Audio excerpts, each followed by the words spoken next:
Assalamualaikum warahmatullahi wabarakatuh. Alhamdulillahirrahmanirrahim. Wassalatu wassalamu ala asyrafil anbiya'i wal mursalin wa ala alihi washabihi ajma'in. Amma ba'du. Nah, teman-teman, kali ini kita akan membahas organisasi IPNU dan IPPNU yang akan dipaparkan oleh kakak-kakak perwakilan dari IPNU IPPNU. Silakan diperkenalkan dirinya dulu, Pak. Oke, selamat pagi menjelang siang. Jadi perkenalkan, nama saya Adi Yusuf dari PC IPNU Kota Batu. Kalau sebelah saya ada Bilqis Afrianza dari PC IPPNU Kota Batu. tapi sebelumnya gini, Mbak, kalau di IPNU IPPNU kita punya panggilan sayang istilahnya gitu ya. Panggilan sayang ya. Kalau di IPNU, kalau yang laki-laki biasanya rekan. Kalau di PPNU, Rekanita. Jadi kalau mbaknya, berarti apa? Rekanita. Oh, Rekanita. Tapi rekan saya Bilqis sama rekan Adius. Paimnya. Paimna. Barcelona. Daripada kelamaan basa-basi, langsung ke pertanyaannya aja nggak sih? Saya grogi ditanya ini. Saya mulai gemeteran ini. Sebenarnya makna IPPNU dan IPNU itu apa sih, Kak? Siapa dulu ini? Saya atau ini? Mau silakan saja, Kak rekan Bilqis. Adi Yusuf saja dulu ya. Karena kan IPNU. Oh, iya. Imam. Jadi kalau IPNU itu singkatan, Mbak. Atau apa namanya, nama pendeknya. IPNU itu kan kepanjangannya Ikatan Pelajar Nahdlatul Ulama. Gitu rekanita. Disingkat jadi IPNU. Siapa? Jadi IPNU ini merupakan sebuah organisasi yang bergerak di bidang pemuda, pelajar sama mahasiswa, termasuk di sekolah-sekolah juga.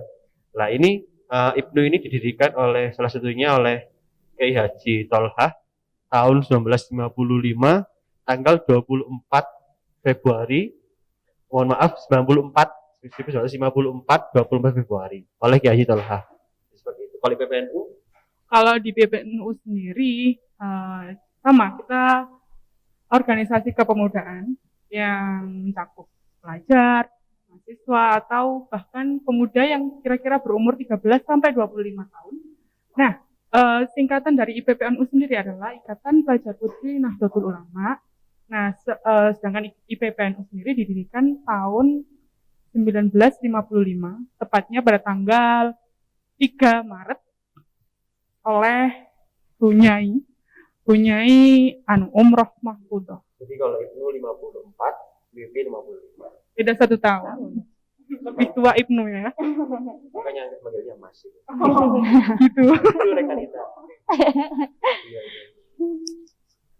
Oke, lanjut.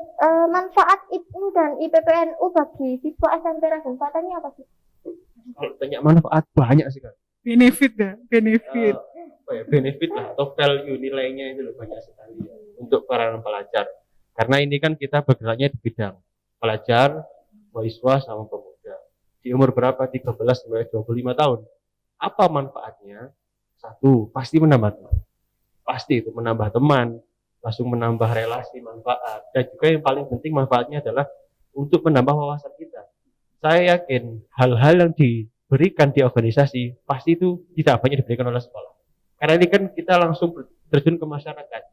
Bagaimana cara kita bersosialisasi, bagaimana cara kita berinteraksi dengan masyarakat, dan yang paling penting harus berani salah di sini. Toh namanya juga belajar. Nah, karena kita punya slogan, apa itu? Salam 3B, belajar, berjuang, bertakwa. Nah itu PNU ini merupakan organisasi yang menanamkan 3 itu. Semangat untuk belajar, semangat untuk berjuang, dan semangat untuk bertakwa. Jadi seperti itu kalau garis besarnya saja. Selain itu, kalau misalnya sekarang ya di IPNU IPPNU sendiri lagi ada ini nih program namanya Satgas literasi ya Mas juga. Ya, ada program juga unggulan, ada program Ya, unggulan. karena kami saat ini pada saat periode ini kami memiliki program yaitu literasi dan digitalisasi. Itu seperti apa Mas? Bisa Jadi dijelaskan? kalau setiap organisasi itu pasti punya ciri khas rekanita. Seperti orang makan, makan soto, rasanya kayak soto. Kan nggak mungkin soto makan rawon, kan nggak mungkin kan ya. Iya. Nah, kita juga punya ciri khas. Karena kita ingin memenuhi kebutuhan para pemuda dan ingin memenuhi apa yang menjadi keinginan masyarakat. Karena kita bergerak di bidang sosial, pendidikan, masyarakat, sama keislaman. Nah, di bidang pemuda, kan sekarang lagi booming nih, digitalisasi. TikTok, ya kan? Iya. Jadi juga, terus Twitter, Instagram, terus Facebook. Tapi kalau Facebook ini zaman kolonial sekarang ya. Sekarang kalau milenial lebih ke TikTok, Instagram, dan Twitter ya. Iya. Nah, maka dari itu kita sekarang mewadahi para pemuda ini untuk bisa bergerak di bidang digitalisasi. Makanya kami membentuk namanya tim digital. Untuk apa? Dia belajar menjadi seorang influencer atau seorang buzzer keislaman dan juga buzzer kepemudaan. Untuk menanamkan apa? Sifat belajar, berjuang, bertakwa. Terus yang kedua, kita juga punya program unggulan yang menjadi manfaat untuk organisasi gitu loh. Jadi bukan hanya gerusa-gerusu aja ya, tapi nanti bagaimana kita bisa menguatkan SDM, masyarakat sumber daya manusianya di organisasi kita ini. Dan termasuk kegiatan yang kedua, ini program unggulannya literasi. Literasi itu kita punya istilahnya tim namanya Satgas Literasi. COVID punya Satgas COVID untuk memberantas agar COVID ini hilang. Nah, kita punya namanya Satgas Literasi. Untuk apa? Membumikan literasi. Dan untuk apa? Agar para pemuda ini tidak buta aksara. Seperti itu. Nah, ada dua program di sana. Satu, kita harus punya program satu kader satu buku. Jadi kalau misal rekan-rekan Nita di sini yang minat di bidang literasi, kita punya wadah di sana. Jadi kita ciptakan para penulis muda. Terus yang kedua, kita membuat sebuah taman baca masyarakat yang milenial. Maka dari itu kita banyak sekali melakukan kerjasama dengan komunitas literasi dan juga dengan sekolah-sekolah untuk menumbuhkan literasi seperti itu. Seru kan? Seru banget Seru. pastinya. Harus gabung. Harus gabung ya, rekan kita. Selanjutnya perlu nggak sih anak SMP itu mengikuti organisasi-organisasi gitu? Perlu banget, perlu sekali. Alasannya kenapa Why? perlu? Why Why? gitu. Why Mr. Why? Adito? Kenapa kita harus berorganisasi? Dan kenapa anak SMP harus ikut organisasi? Jawabannya sangat perlu. Bahkan anak SD pun itu dia tuh wajib organisasi. Karena kan kita sifatnya pelajar. Ikatan Pelajar NU. Rekan itu pelajar nggak? Pelajar. SMP pelajar nggak? Iya. Pelajar. Berarti perlu kan? Nah, untuk apa? Satu. Selain kita mendapatkan sebuah value nilai, Benefit. nilai dan juga benefit di organisasi dan juga menambah pengetahuan di sekolah untuk memperkuat life skill kita dan memperkuat potensi dalam diri kita ikut berorganisasi. Karena di organisasi itu ditanamkan agar kita ini satu menguatkan mental. Contoh ada salah satu teman saya ini, dia ini grogi, ngomong depan teman ini grogi. Tapi dia ikut organisasi, dia belajar ngomong seperti apa, belajar membongkar rapat seperti apa, masuk belajar bermusyawarah seperti apa, belajar menyanggah, belajar berkomentar dengan baik.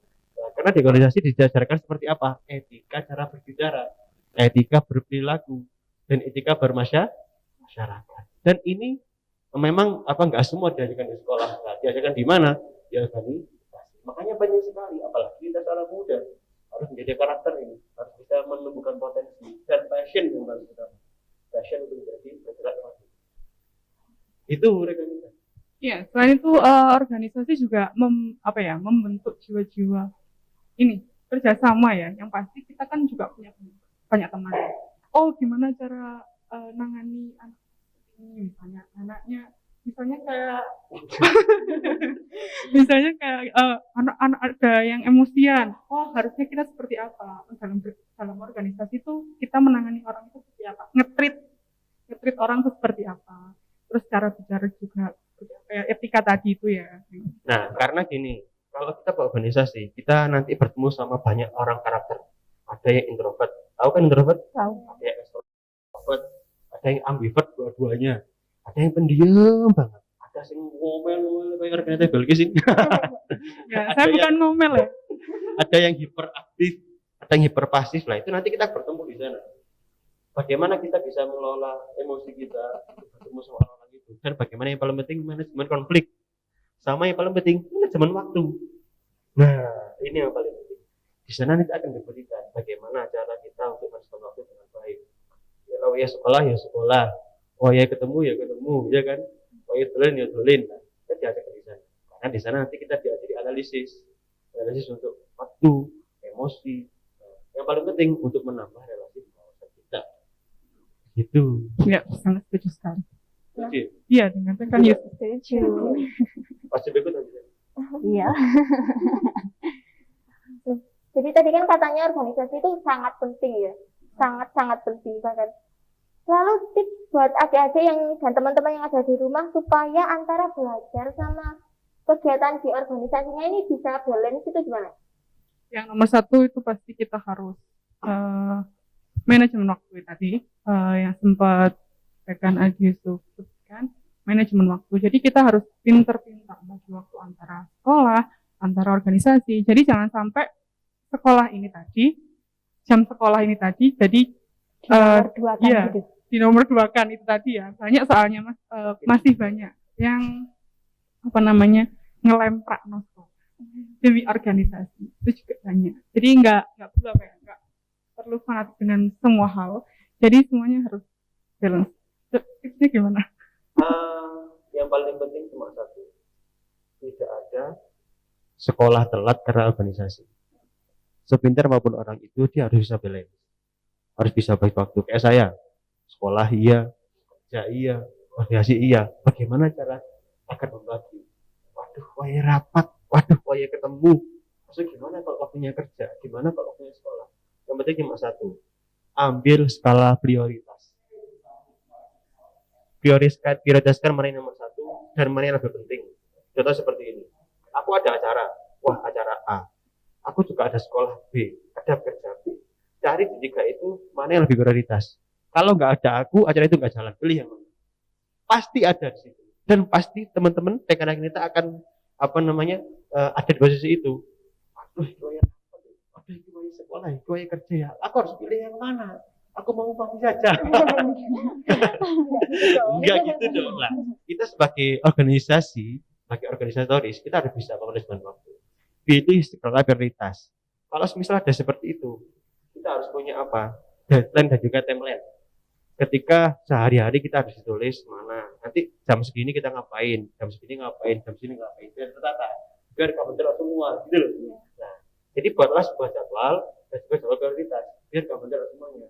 Apalagi kalau misal barengan semuanya, kan repot gitu loh. Yang paling penting ambil skala prioritas dan juga harus bisa memilah dan juga memilih, bisa sharing dan juga saring, bisa balance nanti akhirnya. Ya, untuk membentuk itu sendiri sih memang susah ya, saya kan Adi Yusuf ya. Jadi itu harus membutuhkan pembiasaan. Sedangkan pembiasaan sendiri itu diawali dari memaksa diri sendiri. Ya, memang semua itu butuh paksaan. Kalau misalnya nggak dipaksa, misalnya sholat nih ya, sholat kalau misalnya nggak dipaksa kan, aras-arasan lah, nanti ayo. Tapi kalau kita memaksa diri sendiri untuk sesuai waktunya, maksudnya tepat waktu, jadi nanti semuanya bisa tertata sendiri gitu. Sendirinya. Dan yang paling penting ini, orang sukses itu dia terbentuk karena terbentur. Iya, dibenturkan banyak hal dia akan terbentuk menjadi manusia yang baik. Kalau orang itu nggak dibenturkan kepada siapapun, dia nggak akan kuat. Nah, kita di organisasi, kita banyak sekali dibenturkan oleh masalah-masalah dan juga banyak sekali pertimbangan. Kalau kita bisa membenturkan ini dengan baik, pasti kita akan terbentuk. Makanya katanya siapa itu? Orang sukses itu terbentuk karena terbentur. Dibenturkan banyak hal, tapi dia kuat. Dia bisa Kuat seperti batu karang. Ya dari tadi penuh quote ya kita ya. Jangan lupa bawa status.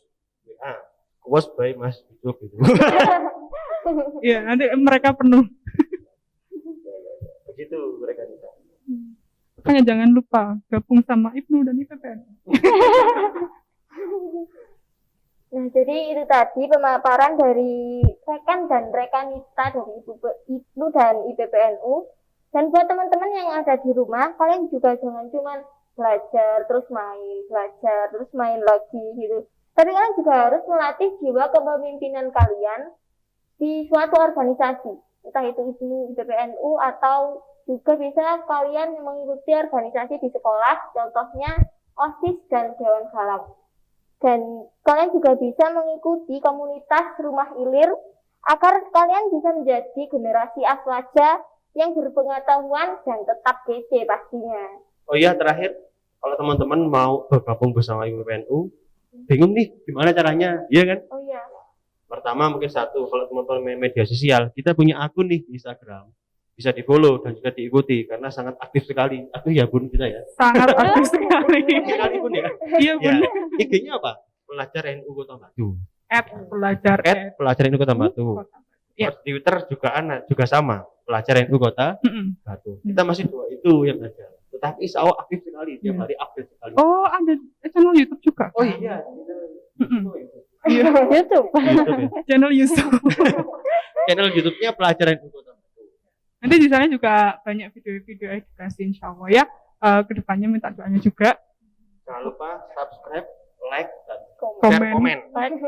Subscribe, Nah, like, kalau komen. ingin ketemu share. sama kami kami juga stay di kantor IPNU Kota Batu, IPNU Kota Batu di Jalan Agus Salim 22 Batu.